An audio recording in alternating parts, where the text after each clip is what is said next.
Hello guys, आज असी पाए बना रहे हैं। हमारे घर मेहमान आए हैं कराची से और फैसलाबाद से।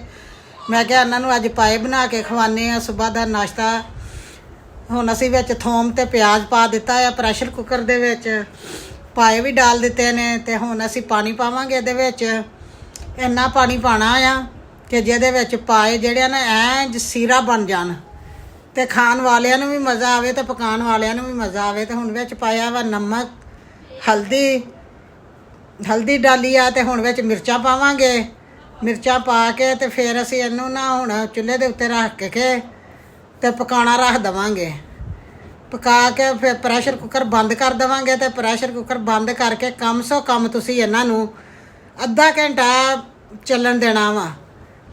ਅੱਧੇ ਘੰਟੇ ਦੇ ਬਾਅਦ ਜਦੋਂ ਤੁਸੀਂ ਖੋਲੋਗੇ ਤੇ ਇਸ ਤਰ੍ਹਾਂ ਗਲੇ ਹੋਣਗੇ ਪਾਏ ਕਿ ਜਿਸ ਤਰ੍ਹਾਂ ਸੀਰਾ ਬਣਿਆ ਹੁੰਦਾ ਆ। ਦੇਖੋ, ਹਿਲਾ ਕੇ ਦੇਖੋ ਡੋਈ ਦੇ ਨਾਲ, ਇਸ ਤਰ੍ਹਾਂ ਵਾ ਕਿ ਜਿਸ ਤਰ੍ਹਾਂ ਸੀਰਾ ਬਣੇ ਹੋਏ ਨੇ। ਮਾਸ਼ਾਅੱਲਾ ਇੰਨੇ ਪਿਆਰੇ ਬਣੇ ਨੇ ਜਿਹਦਾ ਕੋਈ ਹਿਸਾਬ ਨਹੀਂ ਹੈਗਾ। ਦੇਖੋ ਮਾਸਾ ਘਿਓ ਨਹੀਂ ਉਹਦੇ ਵਿੱਚ ਪਾਇਆ, ਇਹਨਾਂ ਦਾ ਆਪਣਾ ਪਾਇਆਂ ਦਾ ਘਿਓ ਆ। ਤੇ ਇਹਨਾਂ ਨੇ ਇਸ ਤਰ੍ਹਾਂ ਛੱਡ ਦਿੱਤਾ ਵਾ ਕਿ ਜਿਹਦਾ ਕੋਈ ਹਿਸਾਬ ਨਹੀਂ। ਤੇ ਹੁਣ ਅਸੀਂ ਇਹਨਾਂ ਦਾ ਪਾਣੀ ਕੱਢ ਕੇ ਇਹਨਾਂ ਨੂੰ ਭੁੰਨ ਲਵਾਂਗੇ। ਭੁੰਨ ਕੇ ਇਹਨਾਂ ਨੂੰ ਤੇ ਉਹੀ ਪਾਣੀ ਜਿਹੜਾ ਵਾ ਨਾ ਅਸੀਂ ਵਿੱਚ ਪਾ ਦੇਣਾ ਆ। ਪਾਣੀ ਪਾ ਕੇ ਤੇ ਵਿੱਚ ਹੁਣ ਦੇਖੋ ਕਿੰਨੇ ਪਿਆਰੇ ਬਣੇ ਨੇ। ਤੇ ਮਸਾਲਾ ਪਾਵਾਂਗੇ। ਤੇ ਹੁਣ ਤੁਸੀਂ ਪਰਾਠੇ ਦੇ ਨਾਲ ਖਾਓ, ਨਾਨ ਦੇ ਨਾਲ ਖਾਓ, ਰੋਟੀ ਦੇ ਨਾਲ ਖਾਓ ਤੇ ਮਜ਼ੇ ਲੁੱਟੋ। ਤੇ ਦਾਦੀ ਜੱਟੀ ਦੇ ਘਰ ਜਿੰਨੇ ਖਾਣੇ ਆਣ ਕੇ ਖਾਓ ਤੇ ਆਪ ਵੀ ਪਕਾ ਕੇ ਤੇ ਮੌਜਾਂ ਲੁੱਟੋ।